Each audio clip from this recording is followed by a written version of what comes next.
প্রিয় দর্শক, স্বাগত জানাচ্ছি আগামীর বাংলাদেশ অনুষ্ঠানে। আজকে আমাদের সঙ্গে রয়েছেন ডক্টর সায়ন্তন শাখাওয়াত, রাজনৈতিক বিশ্লেষক ও কলামিস্ট। রয়েছেন রেজাউল করিম রনি, রাজনৈতিক বিশ্লেষক ও কলামিস্ট। আপনাদের দুজনকেই স্বাগত, ধন্যবাদ। আমরা শুরুতেই যাব ডক্টর সায়ন্তের কাছে। বিতর্কিত বিএনপি নেতা ফজলুর রহমানের সব পর্যায়ের পদ 3 মাসের জন্য স্থগিত করেছে বিএনপি। দলীয় শৃঙ্খলা ভঙ্গের অভিযোগে এই সিদ্ধান্ত নেওয়া হয়েছে বলে জানিয়েছে দলটি। তাকে যে কারণ দর্শানোর নোটিশ দেওয়া হয়েছিল তার জবাবও দিয়েছেন ফজলুর রহমান। দল তার জবাবে সন্তুষ্ট হয়নি বলেই আমাদের মনে হয়েছে, কারণ তাকে 3 মাসের জন্য দলের সব পদ স্থগিত করা হয়েছে। বিষয়টি আপনি কিভাবে দেখছেন? এইটা অনেকগুলো ডাইমেনশন আছে। একটা হচ্ছে যে দল এর মাধ্যমে দলের গঠনতান্ত্রিক এবং গণতান্ত্রিক চর্চাটা করলো। যে কোনো একটা রাজনৈতিক দল সে যদি গণতন্ত্র চর্চা করতে চায়, তার গঠনতন্ত্র মানতে চায়, তাহলে কোনো নেতা বা কর্মীর কারণে যদি দলের গঠনতন্ত্র বিরোধী কিছু হয়, শৃঙ্খলা ভঙ্গের কারণ ঘটে এবং তার কারণে যদি দলের ইমেজ বা সাংগঠনিক কর্মতৎপরতা ব্যাহত হওয়ার আশঙ্কা তৈরি হয়, তাহলে সেই নেতা বা কর্মীর বিরুদ্ধে দল এরকম ব্যবস্থা নিয়ে থাকে বিশেষ বিশেষ পরিস্থিতিতে। অ্যাডভোকেট ফজলুর রহমান আমার ব্যক্তিগতভাবে দীর্ঘদিনের জানাশোনা এবং তিনি একটু নির্লোভ ধরনের দুর্নীতি প্রবণের এটাও কখনো মনে হয় না একজন মানুষ, কিন্তু তিনি মাঝে মাঝে তার কথাবার্তা অনেকটা একরোখা এবং একটু রকচটা ধরনের হয়ে যায়। এইটা একজন নেতার জন্য খুব ভালো গুণাবলীর পর্যায়ে পড়ে না। একজন নেতাকে তার ভাষা এবং শব্দচয়ন এমন হতে হয় যে যেটা তার কর্মীদেরকে তার কাছ থেকে কিছু শেখার উপাদান দেয়। আর একটা হচ্ছে দলকে এমন কোনো কথা বলে বিভাজনের মধ্যে ঠেলে দিয়ে বা একটা পরিস্থিতির মধ্যে এমন একটা প্রতিকূলতায় ফেলে দিয়ে দলকে যাতে বিতর্কিত না করে। মনে রাখতে হয় যে একজন নেতা যদি একটি দলের গুরুত্বপূর্ণ পদে থাকেন, তখন তিনি শুধু একজন ব্যক্তি নন, তার উপর দলের সুনাম দুর্নাম অনেক কিছু নির্ভর করে। সেটা বিবেচনায় রেখে যেই নেতারা কথা বলতে পারেন না, তাদের জন্য দল ক্ষতিগ্রস্ত হয়, সমাজে বিভাজন তৈরি হয়। এই জিনিসটা আমাদের অনেক নেতারা মাথায় রাখেন না, এবং তিনি যেটা মাথায় রাখেননি সেটা দল কিন্তু এন্ডোর্স করেছে এইভাবে যে তার বিরুদ্ধে যে অভিযোগ উঠেছিল এবং লিখিত জবাব চেয়েছিলেন, সেই জবাব পেয়ে দল সন্তুষ্ট হয়নি বলেই তো স্থগিত রেখেছে। সন্তুষ্ট হলে তো স্থগিত রাখতেন না। সেই বিবেচনায় এটা দলের একটা ভালো সিদ্ধান্ত হয়েছে। এই আমি বলবো এই জন্য যে এই বিভাজনটাকে আর উস্কে দেওয়ার দিকে দল যায়নি। যে অন্য যেসব নেতারা এইরকম বক্তব্য দিয়ে দলকে বিপদগ্রস্ত করেন, নিজেদেরকে বিতর্কিত করেন এবং তার দায়ে দলকে টানতে হয় এবং সাধারণ মানুষের সমর্থন নিয়েই দলকে এগোতে হয়, সেই সমর্থনও যাতে প্রভাব না পড়ে, সেই বিবেচনায় আরো অন্যান্য যারা এরকম কথা বলেন তাদের জন্য এটা একটা মেসেজ। এখানে আপনি নিশ্চয়ই এটাও কিন্তু একটা ডাইমেনশন যে অন্যদের জন্য এটা একটা মেসেজ। নিঃসন্দেহে আপনি নিশ্চয়ই লক্ষ্য করেছেন যে ফজলুর রহমানের এই দলের যে পদক্ষেপ নিয়েছে তার ব্যাপারে, সে ব্যাপারে আমরা সোশ্যাল মিডিয়াতে বা অন্যান্য জায়গায় যে প্রতিক্রিয়া দেখেছি, বিএনপির লোকজন কিন্তু এ ব্যাপারে চুপচাপ রয়েছে। কেউ বলেছে দল ঠিকই সিদ্ধান্ত নিয়েছে, কোনো সমস্যা নেই। কিন্তু আমরা দেখলাম তার জন্য যারা মরিয়া হয়ে মাঠে নেমেছে এবং কাজটা ঠিক হয়নি, এরা সবাই আওয়ামী লীগের লোক। হ্যাঁ, এইটা একটা বিষয়। ধরেন এর মানে ফজলুর রহমান যত না বিএনপি, তার চেয়ে বেশি কি আওয়ামী লীগ?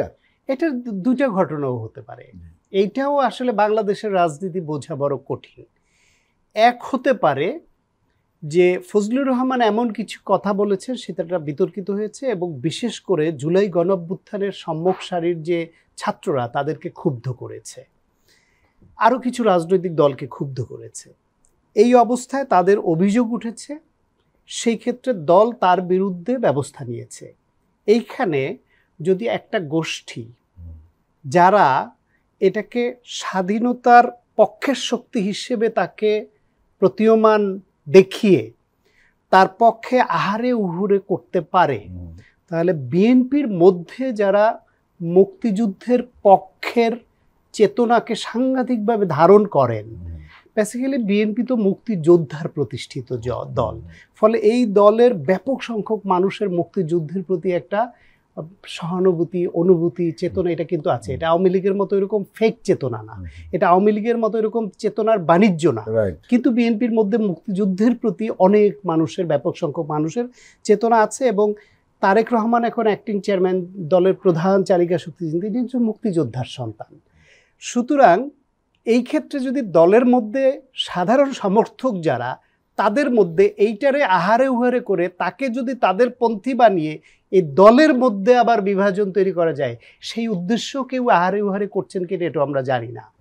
ফলে কোনো কিছু নিয়ে আমি এরকম কনক্লুশনে আসতে রাজি না। সবাইকে বলবো যার যার বিবেচনা বোধ কাজে লাগে। আর একটা জিনিস আমি যোগ করবোই এইখানে, সেটা হলো আমি নিজেও অ্যাডভোকেট ফজলুর রহমানের এই বিষয়টি নিয়ে ফেসবুকে একটা লেখা দিয়েছি।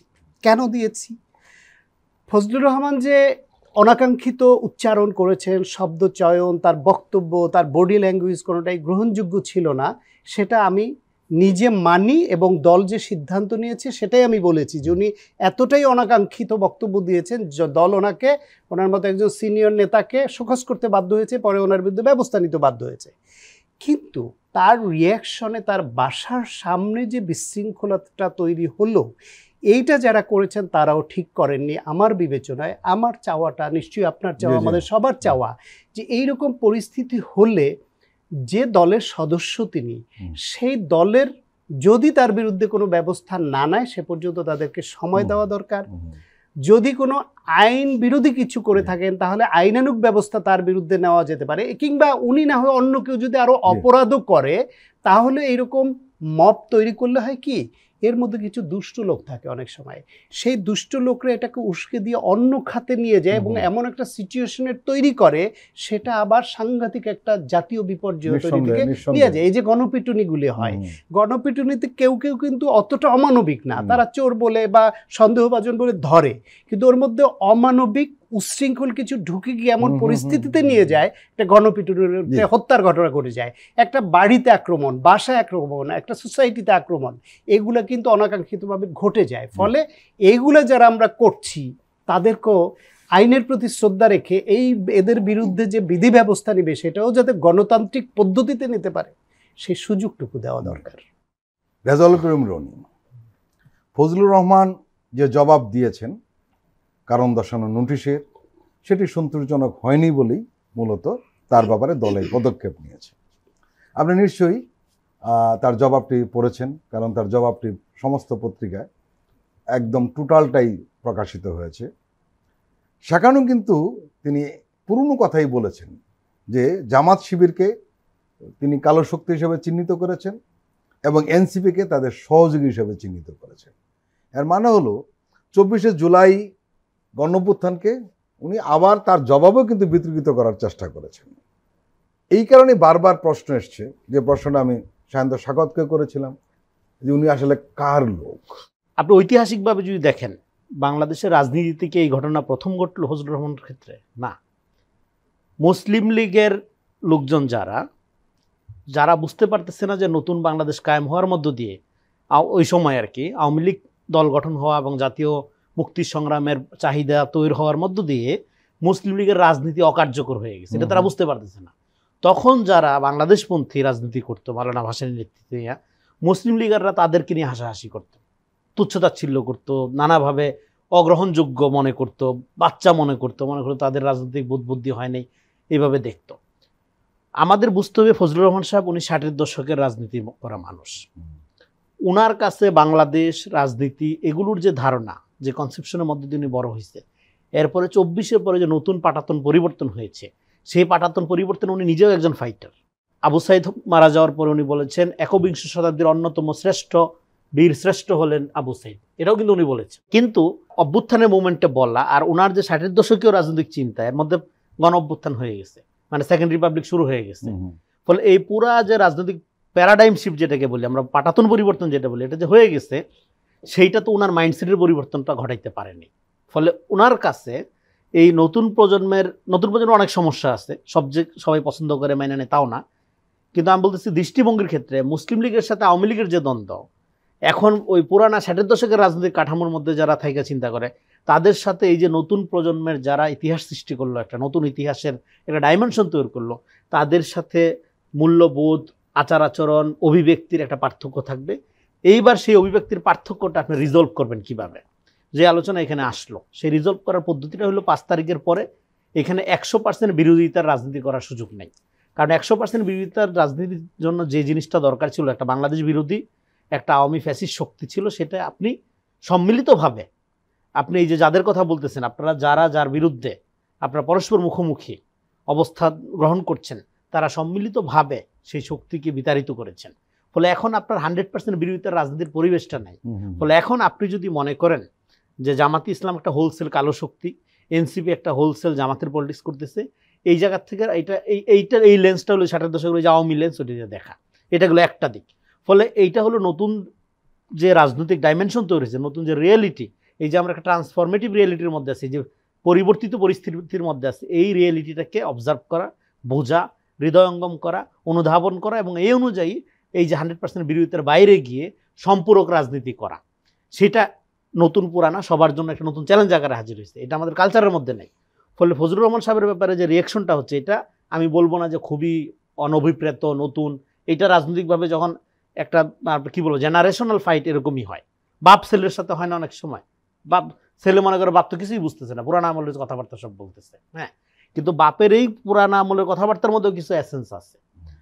একজন মুক্তিযোদ্ধা হিসেবে ফজলুর রহমানের মুক্তিযুদ্ধের প্রতি যে কমিটমেন্ট, সেটার দরদ নিয়ে আপনি তাকে ধরেন যে সেটা অ্যারোগেন্টলি হাজির করার কারণে লোকজন হয়তো পছন্দ করবে না, কিন্তু তার এই দরদের প্রতি তো ধরেন অনেক মানুষের সিম্পেথি আছে। এখানে একটা প্রশ্ন আসে, সেটা হলো যে ঠিক আছে, নিঃসন্দেহে ঠিক আছে, 71 তো আমাদের সবচেয়ে গৌরবের বিষয়, আমরা নতুন দেশ পেয়েছি, এটা নিয়ে যারা বিতর্ক তোলে তাদের পক্ষে আমি নেই, এটা বিতর্ক তোলার সুযোগও নেই। আপনি নিশ্চয়ই লক্ষ্য করেছেন জিয়াউর রহমানকে অপমান করার জন্য হেন শব্দ নাই, অশালীন, অশ্লীল, নোংরামি যা আওয়ামী লীগ ব্যবহার করেনি। তখন কিন্তু ফজলুর রহমানকে আমরা কথা বলতে শুনিনি কেন? না, এখানে হলো আওয়ামী লীগের মুক্তিযুদ্ধের যে বয়ানটা, যেটা শান্তভাবে বলার চেষ্টা করলো, সেইটা তো একটা আওয়ামী বয়ান। জিয়া রহমান যে নিজে স্বাধীনতার ঘোষণা দিয়ে মাঠে থাইকা যুদ্ধ কইরা দেশ স্বাধীন করার পরে উনি কিন্তু কখনো দাবি করে না যেটা আমার অবদান, কিন্তু সেটা যে একটা জাতির জন্ম, একটা জাতীয় অবদান। ফলে বিএনপি কোনোদিনও মুক্তিযুদ্ধের কেন কোনো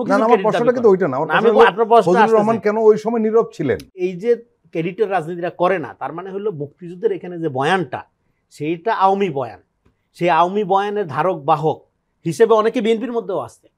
ফলে এই কারণে মুক্তিযুদ্ধের প্রশ্নে যখন জিয়া রহমানকে এইভাবে আপনি বললেন, হ্যাঁ রাইটলি বলছেন, যে যখন এইভাবে আওয়ামী আমলে অপদস্থ করা হয়েছে, তারা অনেকেই পজিশন, শুধু ফজলুর রহমান অনেকেই পজিশন নিতে পারে, অনেক বড় বড় মুক্তিযুদ্ধ বিএনপির মধ্যে ছিল না, তারা তো ভায়োলেন্ট পজিশন নিতে পারতো। জিয়া রহমানের সাথে যুদ্ধ করার লোক ছিল না এই দলে, তারাও তো ওইভাবে রাস্তায় নামতে হয়তো সমস্যা ছিল নামার, কিন্তু নামা উচিত ছিল, বা নামাটা আমরা আশা করি। কেন নামতে পারেনি? কারণ মুক্তিযুদ্ধের যে বয়ানটা, আওয়ামী বয়ানটা এখানে রুলিং বয়ান, এই বয়ানটা এখানে মেইন স্ট্রিম করা হয়েছে। এই বয়ানটাকে চ্যালেঞ্জ করে এখন 24-এ আমাদের একটা জাতীয় এই যে জনযুদ্ধ, এই জনযুদ্ধকে আওয়ামী যুদ্ধ থেকে এটা জনযুদ্ধ, মুক্তিযুদ্ধের হককার সমস্ত জনগণের, 24 কার সমস্ত জনগণের, এই যে জাতীয় ব্যাপারটাকে আনা, নাগরিক ভিত্তিক বাংলাদেশ মানে কি, ইতিহাসের মালিকানা যখন একটা দলের থাকবে, সেই দল ফ্যাসিস্ট হয়ে উঠবে, যে ইতিহাস দখল করে সেই ক্ষমতা দখল করে। ফলে আমাদের ইতিহাসের মুক্তি ঘটাইতে হবে, এটা 24-এর একটা চ্যালেঞ্জ। আমি দ্বিতীয় যে পয়েন্টে আলোচনা করতেছি সেটা হলো, দেখেন বিএনপি কি, বিএনপি হলো সব দলের পার্টি। কথাটা একটু মনোযোগ দিয়ে শুনতে হয়। সব দলের পার্টি মানে এইটা হলো একটা লিবারাল ডেমোক্রেটিক পার্টি। এখানে বিভিন্ন মূল্যবোধের লোক আছে, শাহবাগী আছে, নাস্তিক আছে, আওয়ামীপন্থী বুদ্ধিজীবী আছে, আওয়ামীপন্থী চেতনার মানসিকতার লোকজন আছে, বা আওয়ামী লীগের থেকে বিরক্ত হয়ে রাজনীতি ছাইরা দিয়ে সেখানে আসছে, বা চাওয়া পাওয়ার হিসাবের বাইরে আইসা মানে হয়তো আমার কাছে একটা জিনিস চাইছিল পাই নাই, আচ্ছা বিএনপিতে চলে আসছে। বিএনপিতে স্পেস অনেক, সবাইরা ধারণ করে, এই জন্য এটা সব দলের পার্টি।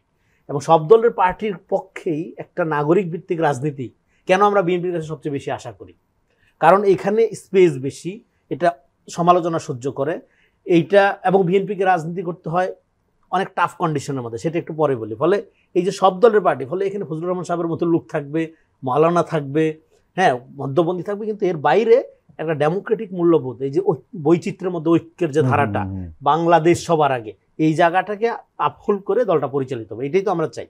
ফলে এখন বিএনপি এটা করতে সবসময় যে সফল হয় তা না, যখন ব্যর্থ হয় তখন ঘটনাটা কী ঘটে এবং কেনই বা ব্যর্থ হয়। কারণ 5 তারিখের পরে যেটা মোরলেস বিএনপিকে 4টা ফ্রন্টে ফাইট করতে হয়। এক হলো ডিপ স্টেট, কারণ আমাদের এখানে ডিপ স্টেট সবসময়ই তথাকথিত চিরশত্রু রাষ্ট্র, যাকে বন্ধু রাষ্ট্র বলে পরিচয় করে দেওয়া হয়, তার একটা ইনফ্লুয়েন্স থাকে। তো সেটা এবং বিএনপিকে তারা জাত শত্রু। খালেদা জিয়ার সমস্যা কি? ভারত তাকে অপছন্দ করে, এছাড়া তার কোনো সমস্যা নেই। এই জন্যই তো উনি বাংলাদেশের একটা প্রাইড, বাংলাদেশের সার্বভৌমত্ব, স্বাধীনতা, অস্তিত্বের পার্ট কেন উনি, কারণ ভারত তো ওনাকে অপছন্দ করে। তো ফলে এক বিএনপিকে ফাইট করতে হয় ডিপ স্টেটের বিরুদ্ধে। 2 হলো বুদ্ধিজীবী তথাকথিত বা কালচারাল এস্টাবলিশমেন্ট, এটার বিরুদ্ধে। কারণ বিএনপি কালচারাল এই জায়গাগুলো ওইভাবে গুরুত্ব দেয়নি কখনো, এখনও যে দিচ্ছে সেটা না। ফলে খুব এখন তেমন প্রচুর বিএনপি পন্থী বুদ্ধিজীবী মানে মৌসুম শুরু হয়েছে বিএনপি পন্থী হওয়ার। হ্যাঁ, তারপর হলো মিডিয়া, বিএনপির মালিকানা মিডিয়া আছে কিন্তু চালাই হলো ওই কালচারাল ন্যারেশনের লোকজন। তারপর হলো নিজ দলের নেতা কর্মীদের বিরুদ্ধে বিএনপির ফাইট করতে হয়, বিএনপির রাজনীতি করতে হয়, যেটা সবচেয়ে আনফর্চুনেট, সবচেয়ে ডিফিকাল্ট এবং এটা সবচেয়ে চ্যালেঞ্জিং বিএনপির জন্য। এবং বিএনপির সবচেয়ে বড় সমালোচক কারা? তার সমর্থকরা। এই যে ফজলুর রহমান ইস্যুটা রাইজ হইল, এইটা বিএনপির সমর্থকরা যেইভাবে খেপছিল, যেইভাবে সমালোচনা করছে, বিএনপি বিরোধীরা এর ধারে কাছেও নেই সমালোচনা। তারা করছে কিন্তু আমি বলছি সংখ্যার দিক থেকে, আপনি সোশ্যাল মিডিয়া যদি অবজার্ভ করেন, ফলে বিএনপির সবচেয়ে বড় সমালোচক হলো তার সমর্থকরা। এটা হলো আর্জেন্টিনার সমর্থন করার মতো অবস্থা। আপনি ছাড়তে পারতেছেন না কিন্তু কষ্ট মানিয়ে নেওয়া যাচ্ছে না, এটা বিএনপির অবস্থা। ফলে আমাদের এখানে একটা বাংলাদেশপন্থী এই মধ্যপন্থী রাজনীতির ধারাটাকে মেইন স্ট্রিম করা এবং সেখানে ভালো লোকগুলোকে নেতৃত্বের মধ্যে আনাটাই এটা দেশের জন্য মঙ্গলজনক হবে। প্রিয় দর্শক, আমরা এখন একটি বিরতি নিচ্ছি, আপনারা আমাদের সঙ্গেই থাকুন।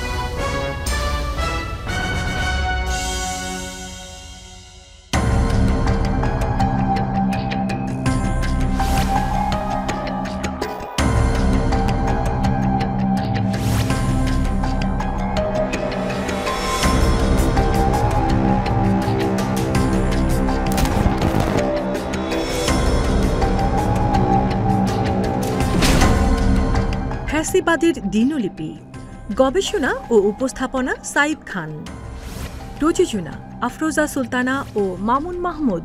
দেখবেন প্রতি রবি থেকে বৃহস্পতিবার সন্ধ্যা 7টায়।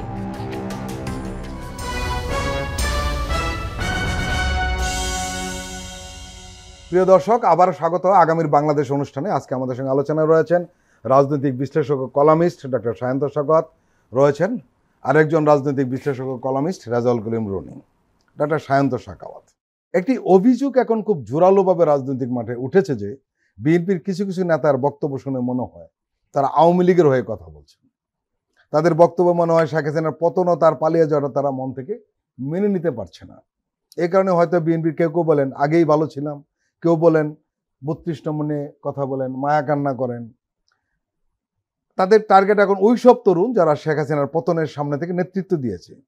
তাদেরকে নোংরা ভাষা আক্রমণ করা হচ্ছে, তা আমরা সবাই জানি। কারো কারো কথা শুনে মনে হয় 24-এর কোনো অভ্যুত্থান তেমন বড় বা গুরুত্বপূর্ণ ঘটনাই না। কি বলবেন? কোনো নেতার বক্তব্য, যেটা রনি ভাই বলছিল, পছন্দ অনেকের নাই হতে পারে। বক্তব্য এক জিনিস, তার দলীয় অবস্থান এক জিনিস, তার ভাষার ব্যবহার আর এক জিনিস। কিছু অনাকাঙ্ক্ষিত ভাষা কেউ ব্যবহার করে, কিছু অশ্লীল ভাষা কেউ ব্যবহার করে, এবং বিএনপি বিভিন্ন মত থেকে আসা লোকদের একটা প্ল্যাটফর্ম হিসেবে এইখানে এখনো পর্যন্ত ট্রুলি ছাত্র দল করে বেড়ে ওঠাদের এখন আধিক্য বেশি হলো, তারাই সব না, এর বাইরে থেকে আসারা এখন নেতৃত্বে তারা কিন্তু খুব কম এখনো। পলিসি মেকাররা কিন্তু ছাত্র দল করে আসা লোকজন এখনো কম তো আছেন। ফলে তাদের সব কথা যে সব সময় এই দলের সব সমর্থকরা মেনে নেওয়ার মতো হয় সেটা হয় না, এবং সেটা হয় নাই বলে যে নাম নিয়ে এতক্ষণ আলোচনা করছিলেন এর আগে ফজলুর রহমান, তার এই বিষয় নিয়ে ছাত্র দলের সভাপতি পর্যন্ত ফেসবুকে স্ট্যাটাস দিয়েছে তার বিরুদ্ধে, যে বিএনপি কাউকেই ছাড় দেয় না। এখন এই যে বিষয়টা দলের ভেতর থেকে যে দলের নেতার সমালোচনা করা, এটা একটা গণতান্ত্রিক চর্চা, সেইটা এই দলে হচ্ছে, এইটা অনেক দলে আবার হয় না, অনেক দলে হয় না। জামাত ইসলামের সম্ভবই নয়। দ্বিতীয় হলো যেটা আপনি বলছেন যে অনেক নেতাদের বক্তব্য শুনে এটা মনে হয়, এইটাও আবার সেটাকে কোনো একটা পক্ষ থেকে একটু ভিন্নভাবে পোট্রে করে কালার করা হয়, কারণ বিএনপির অবস্থান কিন্তু দলগতভাবে দীর্ঘদিন ফ্যাসিবাদ বিরোধী আন্দোলন করা, তারা গুম খুনের শিকার হওয়া, হামলা মামলার শিকার হয়ে সর্বশেষ এই গণঅভ্যুত্থানে ছাত্রদের নেতৃত্বে সংগঠিত হলেও এর মূল এর ব্যাকিংয়ের নেতৃত্বে কিন্তু বিএনপি এবং জামায়াত ইসলামী ছিল। একটা আন্দোলন চালাতে হলে কি টাকার দরকার হয় না? এই টাকা কি ছাত্ররা দিয়েছে? লোকবল দরকার হয়, সেটা সবই কি ছাত্ররা বা সাধারণ জনতা ছিল, যারা প্রশিক্ষিত লোকবল, যারা ফাইট করতে পারে রাস্তায়। এইখানে নানান রকমের উপাদান আন্দোলনের, সেটা নাই বললাম উপাদানগুলোর নাম, নানান রকমের উপাদান দরকার হয়, এটা সবসময়, এটা সবাই জানে। সেই উপাদানের সরবরাহ কারা করেছে? এই সাধারণ ছাত্র বা সাধারণ জনতা তো করেনি। সুতরাং খালি হাতে মুক্তিযুদ্ধ হয়ে যায়নি, খালি হাতে 24-এর যুদ্ধ হয়নি। এই সমস্ত কিছুতে তো বিএনপি এবং জামায়াত ওতপ্রোতভাবে জড়িত ছিল। এখন সেই দল শেখ হাসিনা পালিয়ে যাওয়া বা পতনে মানে অখুশি হবে, বা সেই দলের কোনো নেতা অখুশি হবে, এইটা যারা বলেন তারা আবার এই দলকে হিউমিলেট করবার জন্য একটু বাড়িয়ে বলেন। কিন্তু খুব পরিচিত মুখ বিএনপি যখন বলেন যে আগেই ভালো ছিলাম, না তখন তো এই প্রশ্ন উঠতেই পারে। আগেই ভালো ছিলাম, এইটা সামগ্রিক অর্থে আওয়ামী লীগের আমলে ভালো ছিলাম সেটা হয়তো কথা নয়। যে কালচারাল দিক থেকে নিজ দলের মধ্যেও যারা এটা বলছেন তার অভিযোগের তীর তো আওয়ামী লীগের জন্য না, নিজ দলের জন্যও তো তারা বলছেন যে আমার দলের নেতাকর্মীরা আগে আমাকে এইভাবে এই আচরণটা করতো না, মোটিভ তো তাই। সুতরাং কালচারাল একটা ডিভ্যালুয়েশন যে হয়েছে আমাদের, এইটাও তো একেবারে মিথ্যা না। আপনি কি ফরিদ ভাই, এই যে টকশোতে, ইউটিউবে, টকশোতে আগে ঝগড়াঝাটি হতো, কথাই বলতে দিত না আমাদের, সেটা একটা প্রেক্ষাপট ছিল। কিন্তু বাজে ভাষার ব্যবহারটা যে এখন অনেকে যে করছে, টকশোতে কম করছে, বিশেষ করে ইউটিউবে বিভিন্ন ভার্চুয়াল মিডিয়ায় যেই ভাষায় একে অপরকে আক্রমণ করছে, এইটা কি আগের থেকে বেড়েছে বলে আপনার মনে হয় না? এবং সেইখানে আজকে আপনার সঙ্গে আমার বন্ধুত্ব, আপনি আমার ভাই, আপনাকে আমি সালাম দিই, শ্রদ্ধা করি, কালকেই একটা অনুষ্ঠানে আপনার কথা পছন্দ হলো না, পরশু দিনে আপনার বিরুদ্ধে এমন সব ভাষা উগরে দিচ্ছি যে সেটা শুনলে কেউ কল্পনাও করতে পারবে না যে 3 দিন আগে আপনি আমার ভাই ছিলেন। এই যে কালচারটা তৈরি হলো, এটা কি ডেটোরিয়েশন আমাদের কালচারাল ল্যাঙ্গুয়েজের, অশ্লীলতার যে উল্লম্ফন হলো, এটাও তো আমলে নিতে হবে। ফলে যারা বলেন তারা নানামুখী রাগ ক্ষোভ থেকে সবাই ভাষা কন্ট্রোল করতে পারেন না, সেই জন্য বেরিয়ে আসে। কিন্তু সেটাকে যদি আবার দলের উপর চাপিয়ে দিয়ে আওয়ামী লীগের পক্ষ অবলম্বন করা থেকে পোট্রে করা হয়, সেটা আবার বিএনপির। এখানে একটা প্রশ্ন করি, সেটা হলো যে আমরা তো 86 সাল থেকে আমরা খুব কাছ থেকে বিএনপি রাজনীতিকে দেখছি। এই দলটার ভেতরে পরস্পরের যে সমালোচনা হয়, আওয়ামী লীগ জামাত ইসলামের মধ্যে কোনোদিন কল্পনাও করা যায় না যে এরকম দলের ভেতরে থেকে দলের নেতাদের সমালোচনা। এক, বাইরে থেকে কি পরিমাণ সমালোচনা তারেক রহমান এবং খালেদা জিয়ার হয়েছে মিডিয়াগুলো আমরা দেখেছি, এবং আওয়ামী লীগের আমলে হলে কি হতো সেটাও আমরা জানি, সোজা আয়না করে নিয়ে যেত, কিন্তু এরা সহ্য করেছে। এই দলের কালচারটা এরকম, এতে কোনো সন্দেহ নেই। কিন্তু প্রবলেমটা হয় কি, সেটি হলো যে আপনি যে কথাটা বললেন যে এখন এই ভাষা তো খালেদা জিয়া কোনোদিন বলেন নাই। খালেদা জিয়া একটা মডেল, যেটা উনি বলছেন আমাদের দেশের একটা প্রাইড, নিঃসন্দেহে। এই খালেদা জিয়ার দলের কোনো নেতা যখন বলেন তখন বেশি গায়ে বাজে, 1 নম্বর। 2 নম্বর যেটা হয়, এখনো বিএনপির প্রচুর সমালোচনা হচ্ছে, আমরা করছি। এমনকি আপনি নিজেও অনেক সময় বিএনপির অনেক বিষয়ে সমালোচনা করেছেন, টক শোতে করেছেন, কিন্তু বিএনপি তো মানছে, এটাও ঠিক। কিন্তু বিএনপির কোনো লোক ইদানিং আমরা লক্ষ্য করেছি, ওই যে আপনি বললেন না, কিছু উগ্রবাদী লোক ফেসবুকে, ইউটিউবে যে ধরনের এগুলো আসর পড়েছে কিনা আমি জানি না, তারা বিএনপির সমালোচনা মানতে চাচ্ছে না। বিএনপির সমালোচনাটা এই মুহূর্তে রাজনীতির সবচেয়ে বেশি হবে 2টো কারণে। একটা হলো বিএনপি সবচেয়ে বড় দল এবং সামনে তাদেরই ক্ষমতায় আসার সম্ভাবনা সবচেয়ে বেশি যদি একটা সুষ্ঠু নির্বাচন হয়, এতে কারো কোনো সন্দেহের অবকাশ নেই, এটা হলো বাস্তবতা। আপনার কাছে আমার প্রশ্ন, বিএনপি কি বদলে যাচ্ছে? না, বিএনপি বদলে যাচ্ছে এটা আমি মনে করি না, তবে কিছুটা বদলে যাচ্ছে। সে বদলে যাওয়াটা হচ্ছে পজিটিভ বদলে যাওয়া, এটাকে আমি আবার স্বাগত জানাই। যেমন ধরেন, বিএনপির নেতা কর্মীদের বিরুদ্ধে এই যে এখন ব্যবস্থা নিচ্ছে শীর্ষ নেতৃত্ব, এইটা আগে এতটা এরকম ম্যাসিভ আকারে আমরা দেখি নাই। তার মধ্যে দলের ভেতর থেকে একটা পরিবর্তনের আকাঙ্ক্ষা ধারণ করছে ভেতর থেকে। এই বদলে যাওয়ার নমুনাটা আমি পাচ্ছি এবং এটাকে আমি ওয়েলকাম জানাই এবং এটাকে আরও বেশি করে এটা করুক সেটা আমার চাওয়া। এই বদলে যাওয়াটা দরকার। কিন্তু যেই অর্থে বদলে যাওয়া বলছেন যে কেউ কেউ এরকম বিষয়টা সামনে আনছে যে আওয়ামী লীগ যে ভাষায় মুক্তিযুদ্ধের চেতনার কথা বলে অন্যদেরকে আক্রমণ করত, বিএনপির কোনো কোনো নেতা এখন সেই ভাষায় আক্রমণ করছেন, সেই হিসেবে আওয়ামী লীগের সঙ্গে ট্যাগ দেওয়া হচ্ছে। কিন্তু বিএনপির একটা রাজনীতি আছে এই মুহূর্তে, এটা রিয়ালিটি, আমি খোলামেলাই বলি যে বাংলাদেশের রাজনীতিতে এখন মূলত মাঠে 3টা শক্তির নিয়ে আলোচনা বেশি হয়। এটা বিএনপি, এটা জামাত ইসলাম, নতুন হলো এনসিপি আলোচনায় আছে। তার মধ্যে বিএনপি মুক্তিযুদ্ধে স্বাধীনতার ঘোষণা দেওয়া, ফিল্ডে যুদ্ধ করা, জেড ফোর্সের অধিনায়ক হওয়া, সেক্টর কমান্ডার একজন নেতার প্রতিষ্ঠিত দল এবং এই দলের মধ্যে অনেক মুক্তিযোদ্ধা এখনো আছেন বা তাদের উত্তরসূরিরা আছেন। তাদের একটাই রাজনৈতিক প্রতিপক্ষদের ঘায়েল করবার জন্য কিছু উপাদান দরকার। আবার প্রধান প্রতিপক্ষ এখন রাজনৈতিক মাঠে যারা, তারা জামায়াত ইসলাম। জামায়াত ইসলাম আবার মুক্তিযুদ্ধের সময় বিরোধিতাকারী একটা দল। এখন ধরেন বিএনপিতে যেটা রনিভাই বলছিল যে অনেক লোকের মিছিল, এটা একটা মহাসমুদ্রের মতো, সমুদ্রের মতো, এখানে আগাছাও পাবেন, নোংরাও পাবেন, কিছু আবার মানে প্রয়োজনীয় অনেক বড় বড় উপাদান পাবেন। এখন এই যে আপনি যাদের ভাষা, যাদের আপনি চেতনা, কথাবার্তা সব কিছু বলছেন, তার সংখ্যাটা কত? খুবই নগণ্য সংখ্যা। এখন সেই নগণ্য সংখ্যকদেরকে যখন এক্সাম্পল করে গোটা দলটাকে অন্য কোনো দল প্রশ্নবিদ্ধ করতে চাইবে, বা বিএনপির মধ্যে এটাও সত্য কথা যে তাদের মধ্যে অনেক চাঁদাবাজ নেতার কর্মী আছে বলেই তো বহিষ্কার করছে। তাদের মধ্যে দখলদার আছে, হাট বাজার ইজারা এটা ওইটা দখল করছে, আছে বলেই তো বহিষ্কার করতে হচ্ছে। দল করছে, দল কিন্তু অস্বীকার করছে না, ব্যবস্থা নিচ্ছে।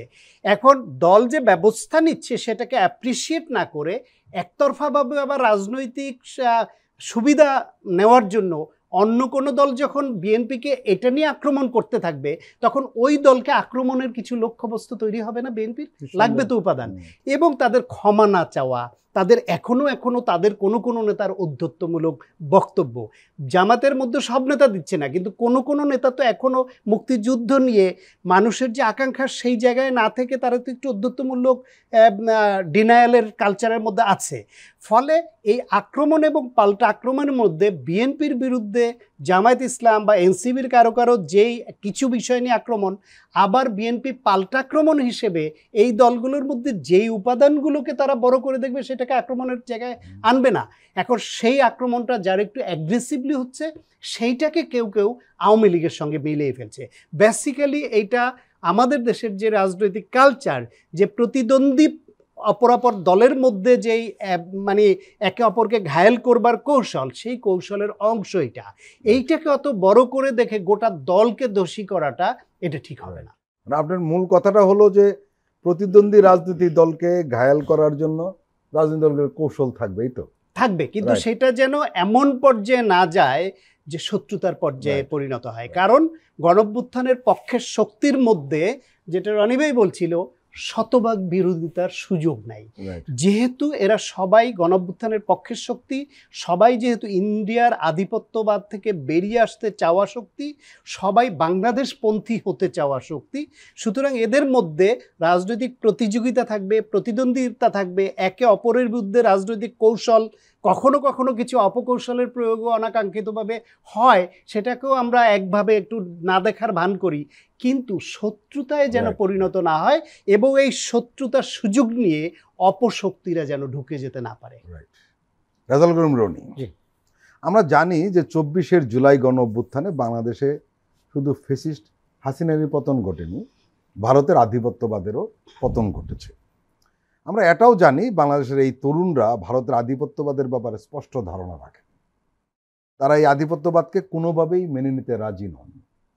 কোনো রাজনৈতিক বিশ্লেষক বলছেন ভারত সম্পর্কে তরুণদের এই যে স্বাধীন ও মর্যাদাপূর্ণ চিন্তা, এটি তাদেরকে টার্গেটে পরিণত করেছে। কি বলবেন? কথা সত্য। এবং দেখেন, এখানে আমরা ভারত নিয়ে অনেক উত্তেজক কথাবার্তা বলি, প্রচুর ভারত বিরোধিতার রাজনীতি করি, কিন্তু রিয়েলি ভারতকে আপনার এখানে পলিটিক্যালি পরাজিত আপনি অভ্যুত্থানের মধ্যে দিয়ে একভাবে করছেন, কিন্তু এটা জিও পলিটিক্যাল স্ট্র্যাটেজিতে ভারতকে পার্মানেন্টলি আপনার চেক অ্যান্ড ব্যালেন্সে রাখার জন্য আপনি যেই ধরনের স্টাডি দরকার, যেই ধরনের পলিসি নেওয়া দরকার, যেই ধরনের বুদ্ধিভিত্তিক চর্চা দরকার, সেটার বিপুল ঘাটতি বাংলাদেশে রয়ে গেছে। আমরা র্যাটোরিক্যালি এখানে এক অর্থে আমরা প্রচুর প্রো ইন্ডিয়ান থিঙ্ক ট্যাঙ্ক দেখি, প্রো ইন্ডিয়ান মিডিয়া দেখি, প্রো ইন্ডিয়ান সাংস্কৃতিক ইন্ডাস্ট্রি দেখি, এন্টি ইন্ডিয়ান বক্তব্য দেখি, এন্টি ইন্ডিয়ান হাইপ দেখি, কিন্তু রিয়েলি ইন্ডিয়ার ব্যাপারে আপনি পলিসি নেবেন, ধরেন আপনি ইকোনমিক্যাল পলিসি ধরেন আপনি নেবেন 10 বছরের জন্য ইন্ডিয়াকে বাইপাস করে, স্টাডি আছে? ইন্ডিয়ার কালচারাল আগ্রাসনের বাইরে আপনি এখানে কিভাবে একটা গণতান্ত্রিক সংস্কৃতির বিকাশ করবেন তার কোনো স্টাডি আছে? তার মানে আপনার কোনো কিছু করা হয়নি। ইন্ডিয়ানরা একদিক থেকে প্রচণ্ড স্মার্ট, তারা ব্যাপক স্টাডি করে বাংলাদেশের সঙ্গে, এবং সে তাদের পলিসি বাস্তবায়ন করার জন্য ডানপন্থী, বামপন্থী, মধ্যপন্থী, যে পন্থী হোক, যারা দরকার তারা পিক করে। হ্যাঁ, যে পরিমাণ ইনভেস্ট করা দরকার করে, যে কোনো সবসময় একটা ভয় কিন্তু থেকে যায়। কিন্তু এটার কাউন্টার স্ট্র্যাটেজি কি? আপনার যে ডিপ্লোমেটরা ইন্ডিয়াতে কাজ করে, আমি কয়েকজনের সাথে কথা বলছি, তারা খুবই অসহায় অবস্থায় কাজ করে, ঢাল নাই তলোয়ার নাই। জানো ডিপ্লোমেটরা যখন তারা প্রশ্ন করে যে মিস্টার অমুক, what do you think about this things, কারণ ওই জিনিস কি বলবে, কারণ তার দেশের তো এই বিষয়ে কোনো স্টাডি নাই, তার তো পলিসি ঠিক করে না। এই যে পুশ ইন করতেছে, আপনি জানেন না এটা কীভাবে ঠেকাবেন, আপনি অ্যাম্বাসেডরকে ডাইকা নিয়ে আসছেন যে এটা কী করা যায়। এই যে অসহায় অবস্থা, এই অসহায় অবস্থাটা 5 তারিখের পরে ভারতের সাথে এই অসহায় অবস্থা বাংলাদেশের মানুষ দেখতে চায় না, তরুণ প্রজন্ম দেখতে চায় না। ফলে আমাদের এখানে যে কাজটা হলো, এখন ভারত যে পলিসিটা নিচ্ছে, এটা রাম মাধব নামে একজন লোক আছে এখন এই মুহূর্তে যে সবচেয়ে ইনফ্লুয়েন্সিয়াল লোক, উনি RSS এর গুরুত্বপূর্ণ নেতা। রাম মাধবের একটা বই আছে, ওইটা আমি এখন পড়তেছি, সেটা হলো হিন্দুত্ববাদ প্যারাডাইম। তারা বলতেছে পুরা সাউথ এশিয়া শুধু না, গ্লোবালি তারা এই ইন্ডিয়ান সিভিলাইজেশন তারা যেটা ক্লেম করে, ইন্ডিয়ান সভ্যতা, সেই সভ্যতার বলতেছে একটা রূপান্তর হয়েছে। সেই রূপান্তরটা কি? নতুন প্যারাডাইম। এই যে 5 তারিখের পর আমরা যেরকম নতুন প্যারাডাইমে ঢুকছে, তারা বলতেছে হিন্দুত্ববাদী প্যারাডাইমের মধ্যে ঢুকছে। এই জন্য তাদের প্রথম টার্গেট হইল পশ্চিমবঙ্গ। তারা মানে বিজেপি দখল করার জন্য হেন কোনো কাজ নাই যে না করবে। এটা মমতা কীভাবে ঠেকাবে আমি জানি না, কিন্তু সেটা করতে। এবং পশ্চিমবঙ্গের পরাজয় হওয়ার পরে বাংলাদেশ যেই পরিমাণ থ্রেটের মধ্যে থাকবে, দেখেন এখানে ডেফিনেটলি ভারতের পলিসি পরাজিত হয়েছে, শুধু বাংলাদেশে না, গ্লোবাল পলিসি পরাজিত হয়েছে। যুদ্ধে সে হারছে ভারত পাকিস্তানের সাথে, তারপরে সে মালদ্বীপে পর্যন্ত হারছে, নেপালে হারছে, শ্রীলঙ্কায় হারছে, সর্বশেষ বাংলাদেশ ছিল, হ্যাঁ, সবে দল নির্মূলে, সেখানে হচ্ছে লজ্জাজনকভাবে হারছে, সবচেয়ে করুণভাবে হারছে। ফলে Indian foreign policy globally collapse করছে। ট্রাম্পের শুল্ক একই অবস্থা, সারা গ্লোবালি বলতেছি। এবং হিন্দুত্ববাদ একটা গ্লোবাল থ্রেট আকারে হাজির হয়েছে, এটা শুধু বাংলাদেশের জন্য না। এবং তার এই যে রাম মাধবের কথা বলেন, আপনি যদি তার লেখালেখা পড়েন, তাদের পলিসিগুলো স্টাডি করেন, এখানে RSS কীভাবে ফাংশন করতেছে। হ্যাঁ, আপনি ভারতকে দেখেন, দিল্লির সাথে আমাদের সম্পর্ক থাকবে, আমরা একটা আলাদা রাষ্ট্র, তারা একটা আলাদা রাষ্ট্র, কিন্তু কলকাতাপন্থী যে দৃষ্টিভঙ্গি, কালচারাল দৃষ্টিভঙ্গি, বাংলাদেশকে একটা কালচারাল কলোনি আকারে দেখা, এটার সক্রিয়তা স্বীকার না করা, এটা আমি এই জন্য আপনার ইন্ডিয়ার বিখ্যাত পত্রিকা দ্য উইকে একটা ইন্টারভিউ দেওয়ার জন্য যখন আসছিল, আমার বলছে যে ভারত পাকিস্তান ভারত বাংলার সম্পর্ক কীভাবে ঠিক হবে। আমি কীভাবে ঠিক হবে জানি না, তবে একটা জিনিস করলে একটু আগাবে, সেটা হলো কলকাতার কথা শোনা বাদ দিতে হবে দিল্লির, কারণ কলকাতা বাংলাদেশটা বুঝে না, ও মনে করে বন্ধু, একই ভাষা একই সংস্কৃতি, কিন্তু এটা যে একটা আলাদা রাষ্ট্র, এটা দিল্লি খানিকটা বুঝবে, কারণ দিল্লি বিভিন্ন দেশের সাথে সম্পর্ক করে খাইতে হয় তার। ফলে এই জন্য দিল্লিকে এটা বুঝতে হবে যে বাংলাদেশের যে আলাদা সভারেন, এই যে এক্সেপশনালিটি, এভরি স্টেট, হোয়াই আলাদা স্টেট কেন আমি, এই যে স্টেট অফ এক্সেপশন বলে যে কথাটা আছে, আমাদের এই যে এক্সেপশনালিটি, আমাদের যে স্বাতন্ত্র্য, এটাকে রেসপেক্ট করার কলিজা কলকাতার নেই, দিল্লির খানিকটা চিন্তা আছে, কারণ তাকে তো নেপালের সাথেও ডিল করতে হয়, শ্রীলঙ্কার সাথেও ডিল করতে হয়, অন্যান্য দেশের সাথে ডিল করতে হয়। ফলে এই যে স্বাতন্ত্র্যের জায়গা থেকে দেখার জন্য আমাদের যখন প্রথমত দরকার, ভারত আপনার ব্যাপারে কি পলিসিগুলো নেয়। আপনি অভ্যুত্থান করছেন, বিজয়ী হয়েছেন, ভালো কথা, কিন্তু নাও আপনার লং টার্ম একটা জিও পলিটিক্যাল স্ট্র্যাটেজি লাগবে, কারণ বাংলাদেশ খুবই ভালনারেবল অবস্থায় আছে। এদিক দিয়ে আপনার ভারত পাকিস্তান যুদ্ধ কবে হয় ঠিক নেই, হ্যাঁ, এটা আপাতত থামছে, যে কোনো সময় শুরু হতে পারে, 2টা নিউক্লিয়ার ওপেন স্টেট, এদিক দিয়ে মিয়ানমারে যুদ্ধ চলতেছে, আপনি ফ্রন্টলাইন স্টেট। ফলে বাংলাদেশ স্ট্র্যাটেজিক্যালি খুবই গুরুত্বপূর্ণ। ফলে এখানে আপনাকে ভারতকে মাথায় রেখে, এবং তার এই যে হিন্দুত্ববাদী প্যারাডাইম, সেটা শুধুমাত্র এটা সবচেয়ে এটা গ্লোবাল থ্রেট, কিন্তু সবচেয়ে ইমিডিয়েট থ্রেট হলো ওয়েস্ট বেঙ্গল যদি হয় এবং বাংলাদেশও। বলে এখানে আপনাকে একটু বলে রাখি, 26-এ নির্বাচন ওয়েস্ট বেঙ্গলে, সম্ভবত এখানে বিজেপি আরো আসন কম পাবে, কারণ বাংলাদেশের পলিসিগত কারণে পশ্চিমবঙ্গে যে পরিমাণ ক্ষতিগ্রস্ত হয়েছে, মানুষ কিন্তু খেপে গিয়েছে সেখানে। তারা উইন করার ক্ষেত্রে সর্বোচ্চ চেষ্টা করছে, স্টাডি করে তাদের আপ্রাণ চেষ্টা করছে, মরিয়া হয়ে। এবং শুধু তা না, তারা বাংলাদেশে এই যে হিন্দুত্ববাদী প্যারাডাইম, এই প্যারাডাইমকে কাজে লাগানোর জন্য তারা বাংলাদেশকে টার্গেট করছে। এই জন্য দেখবেন যে এখনো মাইনরিটি কার্ড খেলা হয়। আপনি দেখবেন এই সরকার ক্ষমতা নেওয়ার পরে ইন্ডিয়ান মিডিয়াতে সারাদিন দেখানো হচ্ছে যে বাংলাদেশে আগুন জ্বলতেছে, কোনো হিন্দু ঘরবাড়ি আস্থা নাই, সব পুড়ে গেছে। সো এই যে তাদের হিন্দুত্ববাদী প্যারাডাইম, এই প্যারাডাইমটা আমাদের গভীরভাবে স্টাডি করতে হবে, করে ভারতের যারা গণতন্ত্র পরায়ণ, যারা এই হিন্দুত্ববাদের আগ্রাসনের শিকার, তারাও তাদের প্রতি আমাদের সহমর্মিতা, বন্ধুত্বের হাত বাড়ায় দিতে হবে। এবং সাউথ এশিয়ান গ্লোবাল এই যে গণতান্ত্রিক সৌন্দর্য, এই যে সাউথ এশিয়ান সভারেন্টি, আমাদের কমন একটা আইডেন্টিটি আছে, আমরা ভারতবর্ষের সন্তান, ফলে সেখানে হিন্দুত্ববাদের মতো একদম উগ্র জঙ্গিবাদী একটা শক্তি, এটা গ্লোবালি যেরকম থ্রেট, এটা সাউথ এশিয়ার স্থিতিশীলতার জন্য।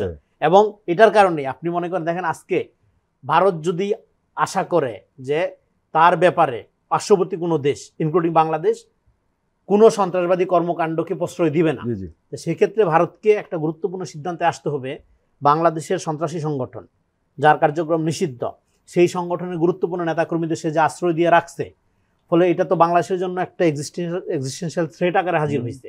ফলে সে কিভাবে আশা করে তার পাশের দেশ তার সিকিউরিটির ব্যাপারে মনোযোগী থাকবে, কিন্তু তার এনিমিকে সে এখানে পরিপোষণ করতেছে। ফলে তাকে ইমিডিয়েটলি হাসিনার ব্যাপারে সিদ্ধান্ত নিতে হবে।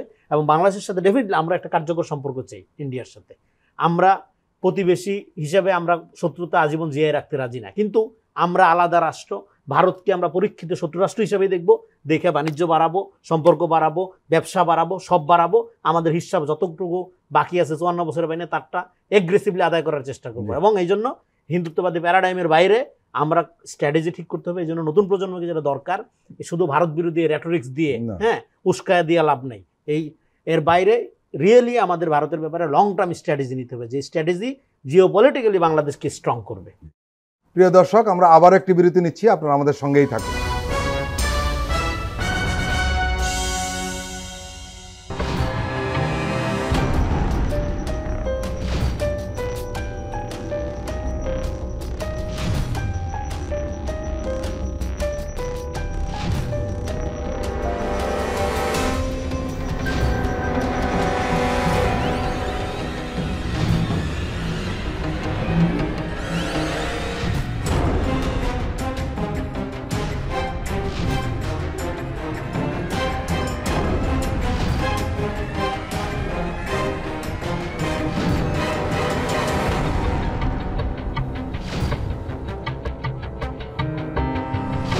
কেমন আছে অর্থনীতি দেখবেন প্রতি সোম ও মঙ্গলবার রাত 10:20।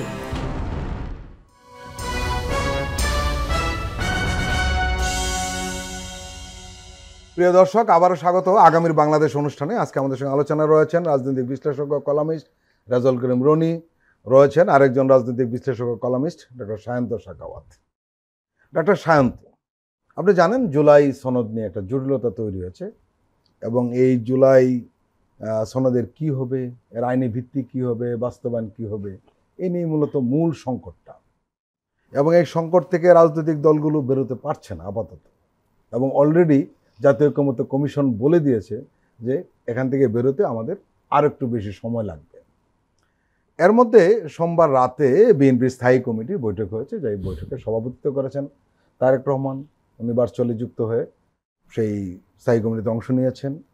সেখানে কিছু কথা বলা হয়েছে, যেটা যে সংস্কারের ব্যাপারে বিএনপি আর কোনো ছাড় দেবে না, এটা একটা কথা।